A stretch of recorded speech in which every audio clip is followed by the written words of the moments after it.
Corona की बेकाबू रफ्तार, आंकड़ों ने डराया।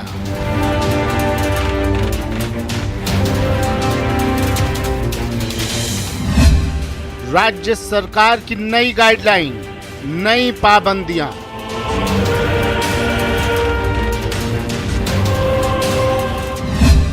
पच्चीस अप्रैल से नई गाइडलाइन लागू होंगी।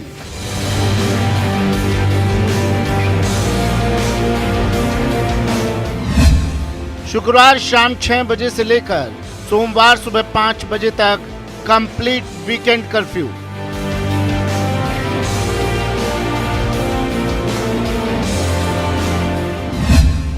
खाद्य पदार्थों की दुकानें सोमवार से शुक्रवार सुबह 6 बजे से 11 बजे तक खुलेंगी।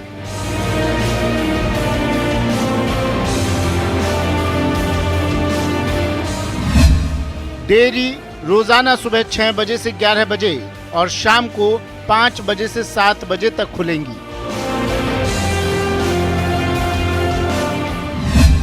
मंडियां और सब्जी की दुकानें रोजाना सुबह 6 बजे से दोपहर 11 बजे तक खुलेंगी।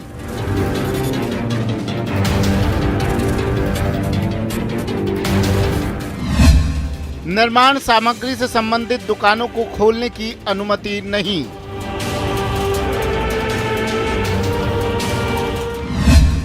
लोगों का एक जिले से दूसरे जिले में मूवमेंट बंद।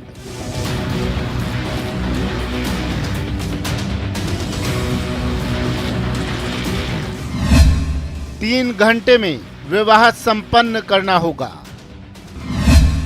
आंशिक पाबंदी कितनी प्रभावी? नमस्कार, स्वागत है आपका। मैं हूं आपके साथ सुमित गुप्ता। प्रदेश में कोरोना से जारी कहर के बीच गहलोत सरकार अब सख्ती के मोड में आ गई है। प्रदेश के गृह विभाग ने वीकेंड कर्फ्यू की नई गाइडलाइन जारी की है, जो 25 अप्रैल से लागू होगी, जिसमें खाद्य सामग्री और जरूरी सामान की चीजों की सभी दुकानों के खुलने का समय घटा दिया गया है।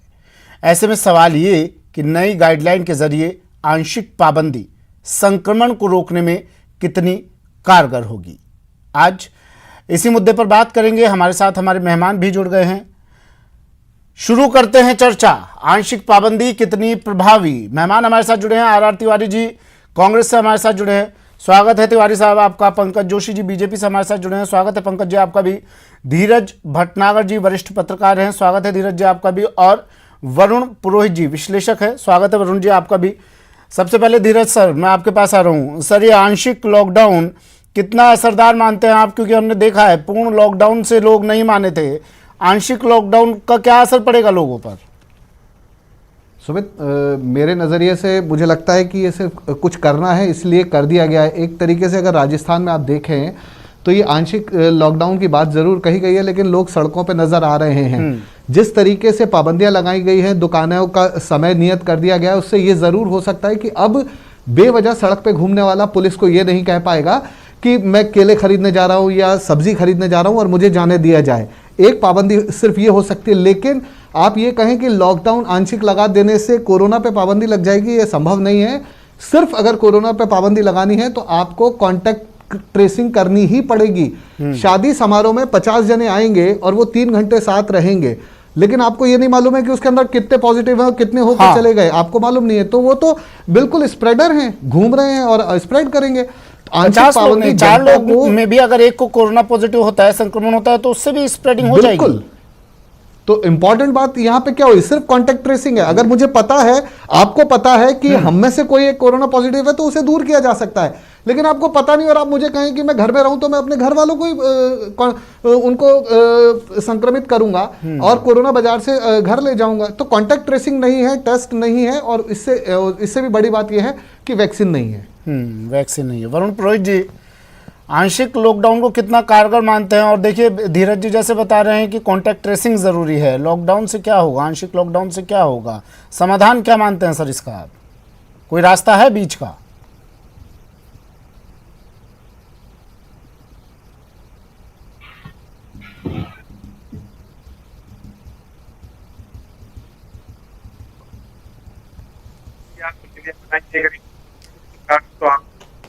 अब अशोक सरकार जो अनुभव रखते हैं इसीलिए इस बात को चला पा रहे हैं, वरिष्ठ नेता चला पा रहे हैं। लॉकडाउन की बात है, आप आज गाइडलाइन जाएंगे आप रिक्शा या साइकिल से जाएंगे, बड़े से जाएंगे, वाहन को निजी वाहन लेके जा सकते हो। अब मान लीजिए मेरे घर से 4 किलोमीटर दूर पर है कोई सब्जी वाला, तो कोई मैं वहां लेने जाऊंगा तो अभी मैं आपको बता रहा हूं, मैंने पिछले 2 दिन में अनुभव किया है पुलिस का जो पिछली बार जो पुलिस का जो रुख था जनता के साथ में वो बहुत बढ़िया था। अब के इतना बढ़िया नहीं है, वो 10 में से 5 आदमी को हैरेस भी कर रहे हैं। ये चीज की मॉनिटरिंग नहीं है। अभी स्प्रेडर्स की बात कर रहे थे धीरज जी, स्प्रेडर्स में पान गुटखा मसाला भी आता है, जगह जगह थूकते हैं, छोटे छोटे गलियों में हॉस्पिटल टाइप नर्सिंग होम खुल गए, इनकी कोई मॉनिटरिंग नहीं है, मास्क जगह जगह फेंकते हैं, उसका इन्फेक्शन को आप क्या मॉनिटरिंग कर रहे हो। अब आपको मैं बताऊं कोविड सेंटर खोल दिया अपन पिछली बार भी, सुमित जी आपसे ज्यादा कौन जाता, आप तो खुद भुगतभोगी हो कोरोना को। आप मुझे बताइए सीसीटीवी कैमरा क्यों नहीं लगा रहे कोविड सेंटर में आज दिन तक। किसी भी पेशेंट को अंदर चला जाता है, अटेंडेंट जा नहीं सकता, फिर अंदर उसके साथ क्या हो रहा है कुछ पता नहीं, फिर बाद में पेशेंट्स के जो घर वाले थे उनका डॉक्टर्स का झगड़ा होता है। आप जब आप मीटिंगें कर सकते हो, प्रधानमंत्री जी मुख्यमंत्री जी सब लोग जूम से टेक्नोलॉजी का उपयोग करते हो, तो आप क्यों नहीं एक स्क्रीन लगा दो कोविड सेंटर के बाहर जो आप अपने पेशेंट को देख। बहुत सी क्लैरिटी राज्य सरकार को देनी होगी। हाँ ये जरूर है, आंशिक लॉकडाउन से मैंने भी अनुभव किया, 2 दिन से काफी सुधार आया है, जनता भी घरों में चली गई है, उससे चेन टूटने का बहुत ज्यादा मुझे लगता है चेन टूटेगी। लेकिन जब तक ये सेकंड म्यूटेंट और थर्ड म्यूटेंट की जो बात हो रही है, कह रहे हैं पीक आएगी, इसमें आप ये देखिएगा कि अभी जो आप बात कर रहे हो शादी की बात कर रहे हो, शादी आपने अलाउ की, शादी की दुकानें जो सामान की वो बंद कर दी, ये सब चीजें जो इम्पैक्ट, ये मेरे को ये लग रहा है कि ब्यूरोक्रेसी जहां तक है, वो जो एडवाइस अशोक गहलोत जी निरंतर मेडिकल एक्सपर्ट से डॉक्टर से एडवाइस लेते हैं, बहुत बढ़िया काम किया 1 साल से उन्होंने, लेकिन रूल्स बनाते टाइम मुझे लगता है कहीं ना कहीं जो ब्यूरोक्रेसी है वो अपना वो दिखा देती है। आप देखिए ये जो मैं एम्बिग्युइटीज आपको बता रहा हूं, आप खुद उसको पढ़िएगा, ब्यूरोक्रेसी ने ऐसे कैसे डाल दिया, निजी वाहन का उपयोग, बड़े बुजुर्ग कहां जाएंगे, ये सब चीजें ये देखनी चाहिए। हाँ लेकिन इस आंशिक लॉकडाउन से जैसे परसों से कह रहे हैं सोमवार से और सख्ती हो जाएगी, मुझे लगता है 10-15 दिनों में ये चेन टूटने का कुछ ना कुछ कारगर उपाय होगा, क्योंकि सोशल डिस्टेंसिंग जितनी हो जाएगी, कांटेक्ट में आना कम हो जाएगा। किसी एक के आप कह रहे हो 4 में से 1 का पॉजिटिव होता है, वो 2-3 को इन्फेक्ट कर पाएगा, इम्यूनिटी अगर किसी की ठीक है उसको नहीं कर पाएगा। ये चीजों का तो बहुत फर्क पड़ेगा अगले 15 दिनों में। लेकिन जो चीजें मैं गाइडलाइंस में जो खामियां बता रहा हूं, उसकी मॉनिटरिंग में जो चीज है, पान गुटखे मसाले क्यों नहीं प्रतिबंध करते भाई उसकी मैन्युफैक्चरिंग। जी जी पंकज जी, देखिए वरुण जी की बातों से कहीं ना कहीं आप भी सहमत होंगे, मैं सहमत हूं पूरी तरह से।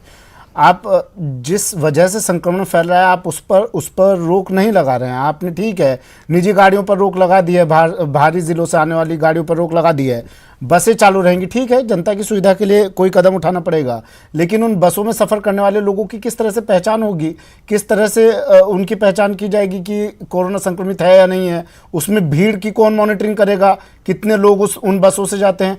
क्या आंशिक लॉकडाउन को आप कारगर समझते हैं पंकज जी? देखिए सुमित जी, जो अभी जो है वरुण जी ने कहा और अभी जो वरिष्ठ पत्रकार साहब ने कहा, मैं कह रहा हूं कि वास्तव में बात आप बिल्कुल ठीक कह रहे हैं कि कहीं ना कहीं जो एक विजन है या जो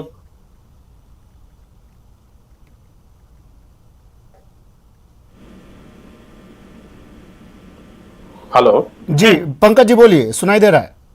हाँ हाँ, तो वो जो चीजें हैं वो कहीं ना कहीं नहीं मिल पा रही। बिल्कुल ठीक कहा आपने कि अभी तक जो स्थितियां हैं वो सारा का सारा जो दोनों ही चीजें, चाहे वो मेडिकल की चीजें हो चाहे ये हो, ये मेडिकल की जो चीजें एक्सपर्ट से हटा करके वो एडमिनिस्ट्रेटिव के हाथ में दे दी गई है।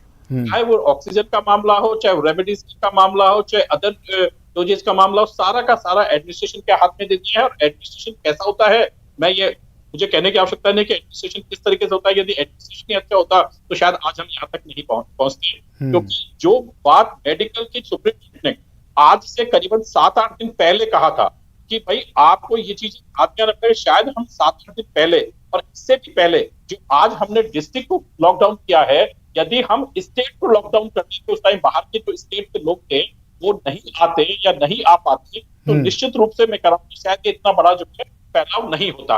लेकिन ठीक है, सरकार अपने एक प्रयास कर रही है, सरकार के जो प्रयास हैं, मैं कह रहा हूं फिर एक बार, लेकिन आपके माध्यम से कहना चाहूंगा कि करीबन जो लोग मेडिकल प्रोफेशनल्स हैं, जो मेडिकल को जानते हैं, जो मेडिकल को समझते हैं, मैं कह रहा हूं कि उनको प्रेफरेंस दिया जाना चाहिए। शायद हम उनको प्रेफरेंस देने से आज जो मैं पिछले बार से एक बार में एक पॉजिटिव न्यूज देख रहा हूं कि जो पिछले बार जो हमारी बहनें थी, जो डॉक्टर्स थे, वो डरे हुए थे, वो पेशेंट के पास नहीं जा रहे थे। आज वैक्सीनेशन के करीबन 1.5 से 2 लाख वैक्सीनेशन हो रहा है, लेकिन सिस्टर पास में आकर के जो है मास्क लगा करके वैक्सीनेशन आराम से कर रही है। मैं धन्यवाद देना चाहता हूँ कि ये जो डर खत्म हुआ, ये चीज खत्म हुआ है, लेकिन कहीं हम लोगों को भी, हम चीजों को भी, सरकार इन चीजों में केवल जो है ये जो सेटअप है, इसमें अपनी जो फायदे की चीजें इनको एक बार छोड़े और सब मिलकर के यदि हम इस बात करेंगे तो निश्चित रूप से हम प्रदेश में जो है इस कोरोना से 5-10 दिन के अंदर निपट पाएंगे। नहीं, मुख्यमंत्री अशोक गहलोत तो तमाम वर्गों से सलाह मशवरा ले रहे हैं ना सर। आप कह रहे हैं मेडिकल डिपार्टमेंट के लोगों से भी लेनी चाहिए थी सलाह, उनसे भी ली है, उन्होंने लगातार बैठ के लिए हैं। आपने देखा था कि मेरे ख्याल में जो भंडारी साहब ने कहा था कि आज नहीं तो कल, क्योंकि उन्होंने कहा था पूर्ण लॉकडाउन होना चाहिए, लेकिन उन्होंने कहा कि मैं रात को डिसीजन लूंगा, और रात को डिसीजन जो लिया उसका डिसीजन आपने देखा कि लोग पूरे भीड़ के ऊपर थे, पूरी के ऊपर जो लोग थे। और अब जो है, क्योंकि जो पुलिस वाले भी हैं, जो पूर्ण लॉकडाउन को आप अब जो पुलिस का पूर्ण लॉकडाउन को समस्या का समाधान मानते हैं क्या सर? लॉकडाउन पिछली बार भी किया गया था, क्या हुआ? देखिए, मैं कह रहा हूँ समाधान है, देखिए समाधान है या नहीं है, लेकिन जो 2 बात इन्होंने कही कि ट्रेसिंग और एक बिना काम के व्यक्ति, मतलब आपके पास कोई ऐसी ऑल्टरनेट चीज होनी चाहिए जो बेसिकली आपको लगे कि हाँ ये व्यक्ति जो है इन चीजों को हम जो है खोल के रखेंगे, इनको नहीं रखेंगे, और इनकी जो भी पूर्ति होगी वो हम कैसे न कैसे कराने की प्रयास करेंगे। ये मेरे ख्याल में कहीं ना कहीं होना चाहिए था। और मैं तो कह रहा हूँ इस चीज में दोनों सर होनी तो कहीं और चीजें भी चाहिए थी। आर तिवारी साहब, मैं आपके पास भी आ रहा हूँ, थोड़ा 2 मिनट का और वक्त दीजिएगा। पंकज जी से मैं थोड़ी और बात कर लूँ। पंकज जी, होनी तो सर और भी कई चीजें चाहिए थी। देखिए, पश्चिम बंगाल विधानसभा चुनाव लगभग तमाम चरण पूरे हो गए। जब 2 या 3 चरण बचते हैं तो प्रधानमंत्री कहते हैं कि नहीं ठीक है, अब मैं रैली नहीं करूंगा, अब मैं मीटिंग नहीं लूंगा और ऑनलाइन जो उनकी वर्चुअल रैली होती है वो करूंगा। ये चीज पहले क्यों नहीं दिमाग में आती है? पहली रैली से ये बात क्यों नहीं हिट करती है कि नहीं, हम पश्चिम बंगाल में या और जहां भी चुनाव हैं वहां पर हम रैली नहीं करेंगे? क्यों डॉक्टर्स का एक दल उन्हें चिट्ठी लिखता है चुनाव आयोग को कि साहब पश्चिम बंगाल में बहुत कोरोना पॉजिटिव केसेस बढ़ रहे हैं, माफ करो इन रैलियों से, बख्शो हमें? वहां भी डॉक्टर्स के एक दल ने लिखी है सर चिट्ठी। क्यों डॉक्टर्स को कहना पड़ा ये बात? वहां समझ नहीं आया था क्या बीजेपी को? देखो, मैं क्या कर रहा हूँ, बीजेपी को आया नहीं आया, लेकिन सुमित भाई मैं 2 चीज बता दूं। इस देश का जो संविधान है, इस संविधान के अनुसार यदि आप देखेंगे, मैं चलो सरकार मैं नहीं कहता कि कौन सी पार्टी, लेकिन क्या आपने अक्टूबर नवंबर के चुनाव नहीं देखे? क्या नवंबर में आपने अक्टूबर नहीं खोया? क्या हम लोग संक्रमित नहीं हुए नवंबर में? नवंबर में तो लोकल बॉडीज के चुनाव हुए थे और वो एक पीक था। ठीक है, म्यूटेंट अलग होता, बात अलग है, लेकिन शायद ऐसा म्यूटेंट होता तो नवंबर में पता चल जाता हम लोगों को क्या पोजीशन हुई थी। आपने देखा था बाकायदा जो है सरकार जो है नवंबर में सीख नहीं ली तो इसका मतलब अप्रैल में भी नहीं लेंगे। अब केवल जो है नहीं, मैं यही कह रहा हूं ना, केवल जो है ये जो चीजें हैं, कहीं ना कहीं हम केवल ये कह रहे हैं कि उसके कारण से ऐसा हो गया था, इसके कारण से ऐसा हो गया था, इनके कारण से हो गया था। ये चाहे चीजें हटानी पड़ेंगी। और मैं तो बहुत आपके चैनल से विनम्र निवेदन करता हूं कि यदि आपको बचना है तो आप इतना सा काम करिए कि स्वयं के ऊपर जो है एक बार अनुशासन रख लीजिए। मैं कह रहा हूं स्वयं का अनुशासन, जो बात कही है इन्होंने कि अब आप अपने भरोसे हैं, क्योंकि मैं बहुत सारे कल से जो है लगभग मैं सभी जगह जो है रेमडेसिविर के इंजेक्शन हो, ऑक्सीजन हो, मैं लगभग रात को पूरे टाइम जो है, क्योंकि हेल्पलाइन जो है चालू कर रखी है, मैं लगातार हूं। लेकिन शायद जो है मुश्किल से हम जो है 2% लोगों को भी जो है हम जो है उनको जो है सहायता नहीं कर पा रहे हैं। तो मैं कह रहा हूं कि शायद ये अब वही चीज है कि आपके चैनल से एक चीज ये जाए कि लगभग अपना जो खुद का है, और कम से कम जो लोग आज भी अनुशासनहीनता कर रहे हैं या जो लोग दूसरे को फैलाने की कोशिश कर रहे हैं, उनमें जो चीजें हैं, जो आपने बिल्कुल ठीक कहा है कि बसों में जाएंगे, आपने कहा पब्लिक बसों में कौन तिवारी साहब, पंकज जी कह रहे हैं स्वयं पर अनुशासन करना जरूरी है। देखिए, आम लोग जो होते हैं ना, बहुत भोले भाले लोग होते हैं, सीधे होते हैं। ये लोग अपने जो जनप्रतिनिधि होते हैं, राजनेता होते हैं, उन्हीं से सीखते हैं, उन्हीं के पद चिन्हों पर चलते हैं कि वो कर रहे हैं तो हम क्यों नहीं। स्वयं पर अनुशासन आपको नहीं लगता है शुरुआत इन राजनेताओं से ही होनी चाहिए? और साथ में ये भी बताइएगा सर, आंशिक लॉकडाउन किस तरह कारगर साबित होने वाला है प्रदेश की जनता के लिए?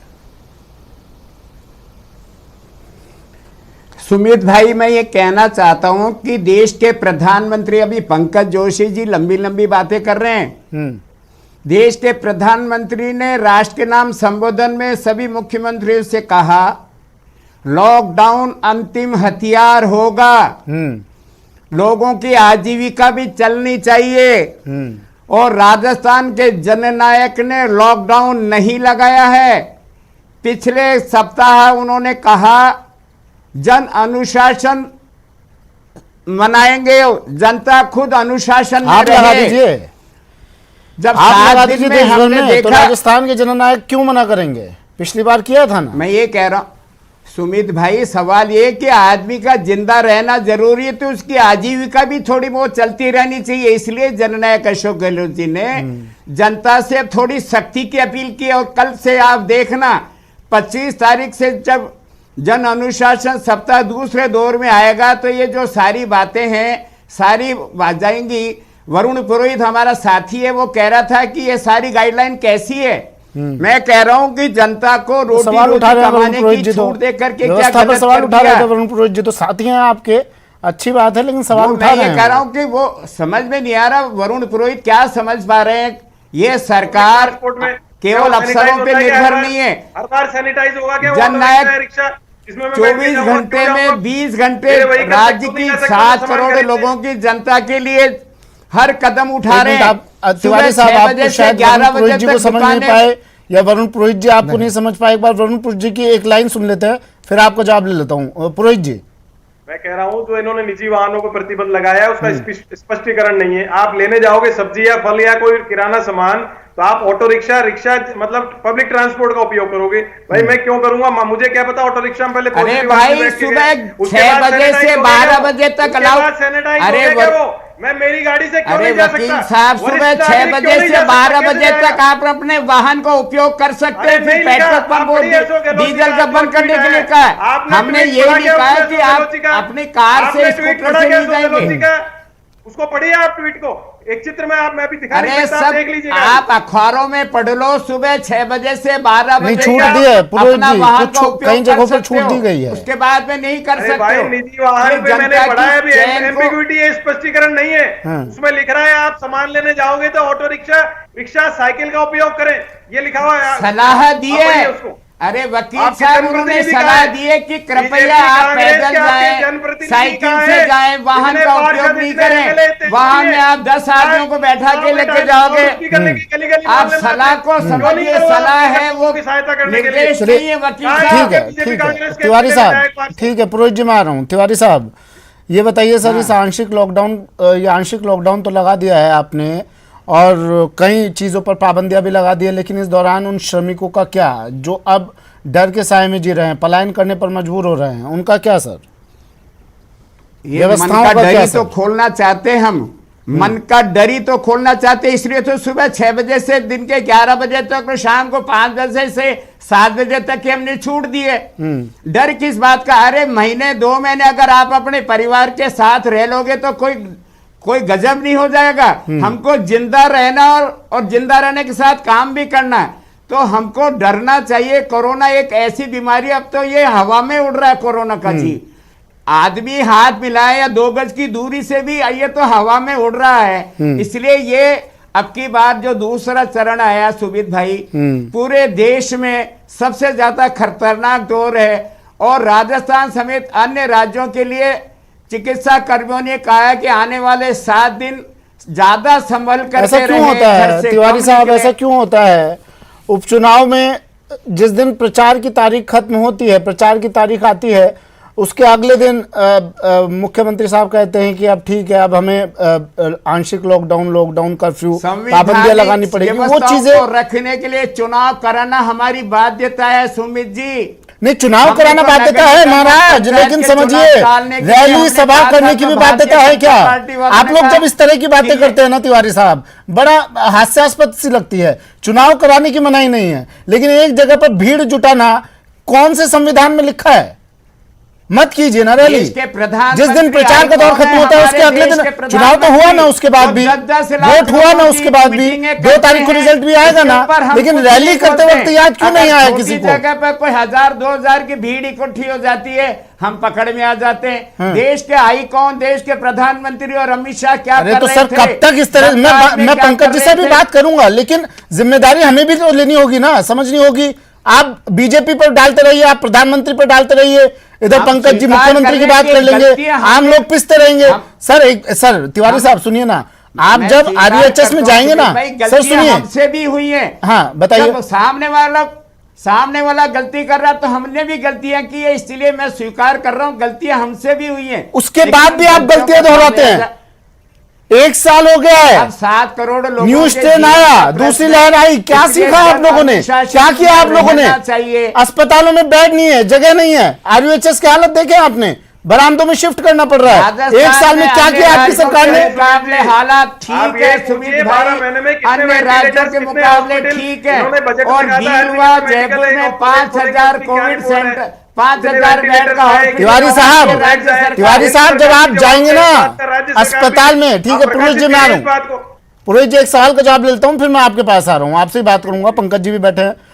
तिवारी साहब जब आप जाएंगे ना अस्पतालों में सर, आपको वीआईपी सुविधा मिल जाएंगी, मिल जाती होंगी, लेकिन जब आम पब्लिक जो आपकी रैलियों में आती है ना सर, भीड़ में, आप तो उन रैलियों से आम पब्लिक से दूर रहते हैं, स्टेज पर रहते हैं माइक लगाकर, लेकिन जो पब्लिक भीड़ में सट सट कर बैठती है ना, उनको अस्पतालों में जगह नहीं है, जगह मैसर नहीं हो रही है उन्हें। कोविड पॉजिटिव रोगियों को अस्पतालों से बाहर भेजा जा रहा है कि जगह नहीं है साहब, अपना इलाज खुद करो, राम भरोसे। आप कौन सी सरकार, कौन सा जनप्रतिनिधि आ रहा है देखने उन्हें?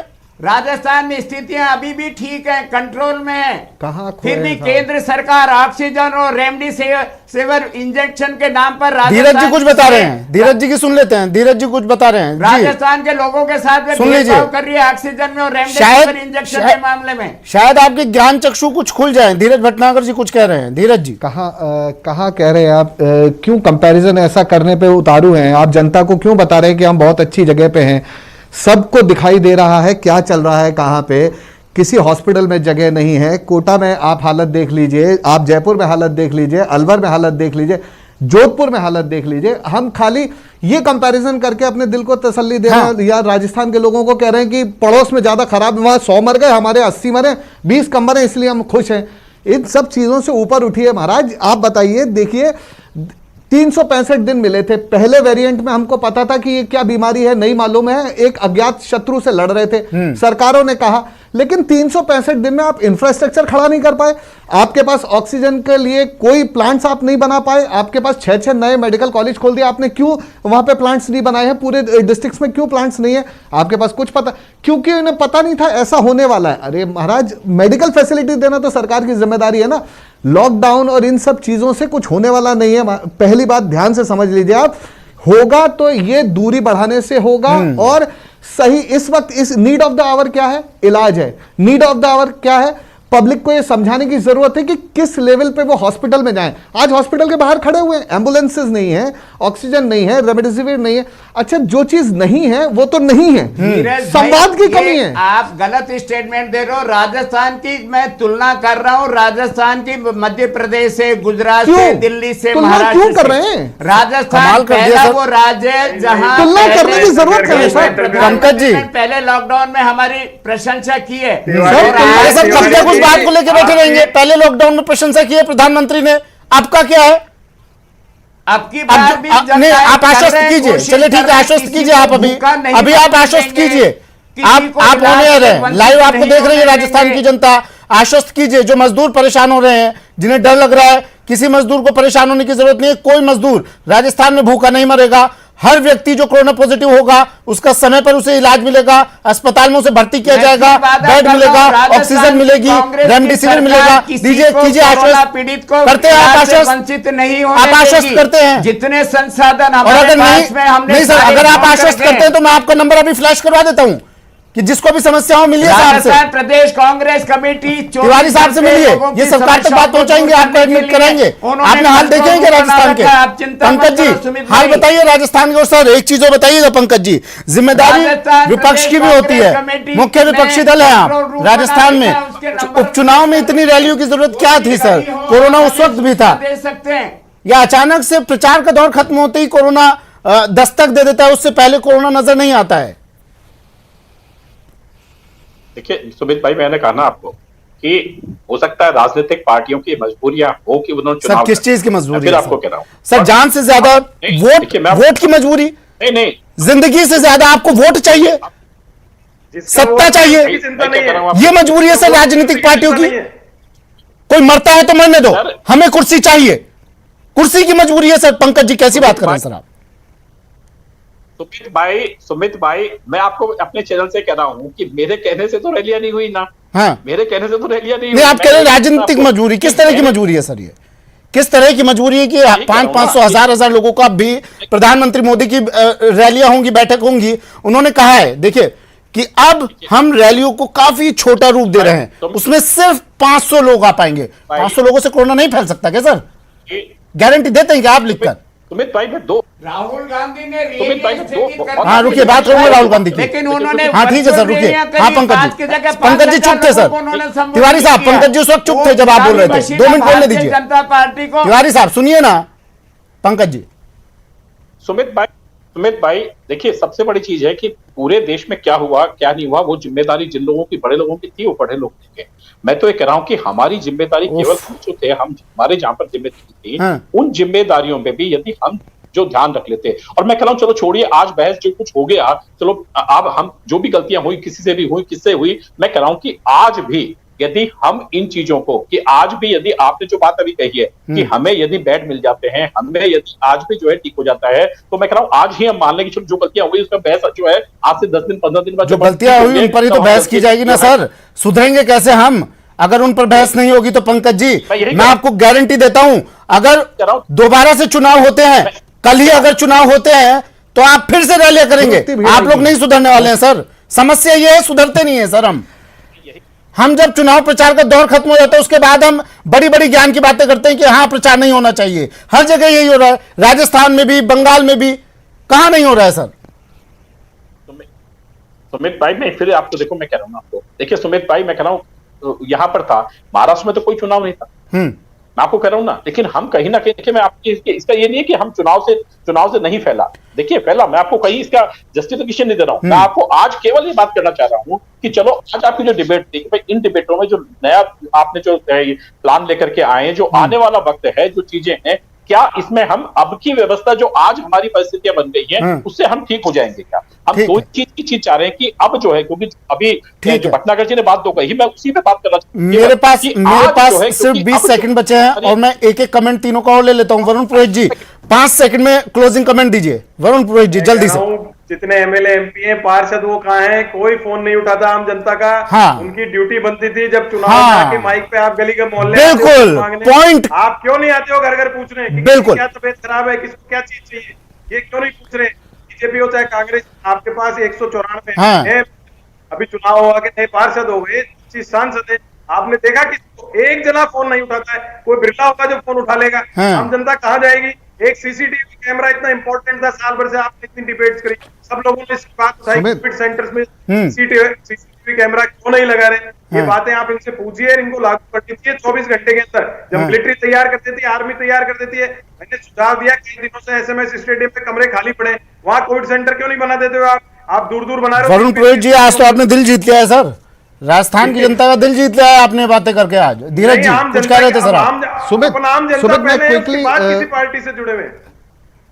सुमित जी मैं क्विकली एक बात बताना चाहता हूं, जो जिस विषय पे हम आज यहाँ बात करने जुड़े हैं, सबसे इंपॉर्टेंट बात क्या है? एक कॉन्टैक्ट ट्रेसिंग और दूसरा है वैक्सीनेशन ड्राइव बहुत तेजी से शुरू हो जाए। आज की तारीख में जयपुर में उठा के देख लीजिए, पूछ लीजिए, हॉस्पिटल्स में वैक्सीन नहीं है, आज कई जगह पे वैक्सीन नहीं लग रही है। सर मैं बात करूंगा ना, अगर तो हमने केंद्र पे डाल देंगे, वैक्सीन नहीं है तो बिल्कुल यही अगर सामंजस्य आपस में बिठाना है ना।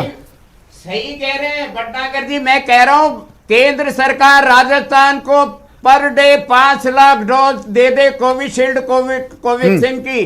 राजस्थान ने 5.5 लाख पर डे लगाने का बीड़ा उठा रखा संसाधन है। तिवारी जी, और ये तो आज चलो हमारे नहीं देश होते में ना, जब तो आपकी इसकी सरकार वैक्सीन नहीं आ चल गई है पाती। तो इसको ऐसी लगवाओ स्थिति ना। हो चुकी है। देश के प्रधानमंत्री राजस्थान के साथ में अन्याय नहीं करे, न्याय करे, हमें वैक्सीन उपलब्ध कराए, हम लोगों की जान बचाने के लिए तत्पर हैं। चलिए तिवारी साहब, ठीक है, देश के प्रधानमंत्री से बात कर लेंगे पंकज जी, और वैक्सीन भी आ ही रही है। वैसे तो मुझे बताइए, जो अभी वरुण जी ने बात कही, क्यों नहीं कोई जनप्रतिनिधि, जो आप लोग आते थे ना सर, सुनिए विधानसभा चुनाव, अरे सर सुनिए ना, तिवारी साहब सुनिए ना, तिवारी साहब सुनिए तो सही, तिवारी साहब सुनिए, सुनिए सर, सुनिए तिवारी साहब सुनिए, विधानसभा चुनाव में, उपचुनाव में आप आते थे ना सर, घर घर वोट मांगने के लिए, विधानसभा उपचुनाव में भी गए ना आप, घर घर वोट मांगने के लिए प्रचार किया ना आपने, बहुत बड़े बड़े वादे किए ना लोगों से। कहां है वो सारे विधायक आपके?